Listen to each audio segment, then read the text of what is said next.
গ্রীষ্মে নতুন আইন পাশ করা হয়েছে।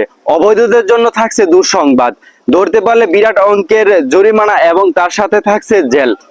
গ্রীষ্মের 7 বছরের আইনের কি কোনো পরিবর্তন এসেছে? গ্রীষ সরকার কি সত্যি বলেছে আর একটি অবৈধ লোককেও দেশে থাকতে দিবে না? নতুন যারা গ্রীষ্মে আসতে যাচ্ছেন তাদের জন্য আজকের এই ভিডিওটি খুবই গুরুত্বপূর্ণ।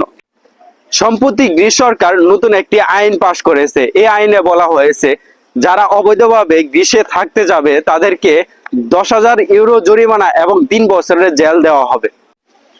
আগে গ্রীষ্মে 7 বছর অবস্থান করলে গ্রীষ সরকার বৈধ হওয়ার সুযোগ দিত, কিন্তু বর্তমানে গ্রীষ সরকার এই 7 বছরের আইন বাতিল করেছে এবং দেশে কোনরূপ অবৈধ লোককে থাকতে দেবে না গ্রীষ সরকার। এমনকি যাদের পাসপোর্ট নেই এবং দেশে পাঠানো সম্ভব নয় তাদেরকে গ্রেফতার করে ডিপোর্টেশন সেন্টারে পাঠানো হবে। আপনি যদি অবৈধভাবে গ্রীষ্মে আসতে চান তাহলে আরেকবার ভাবুন, কারণ আজকের ইউরোপ আগের ইউরোপের মতো নয়। কারণ একদিকে করা আইন, অন্যদিকে মানবতার জীবনযাপন, যা আপনাকে খুঁড়ে খুঁড়ে ধ্বংস করে দিবে।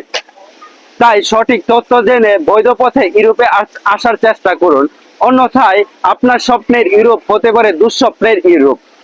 ভিডিওটি যদি আপনাকে সচেতন করে থাকে তাহলে ভিডিওটি একবার শেয়ার করে অন্যকে সঠিক তথ্য জানার সুযোগ করে দিন। ধন্যবাদ।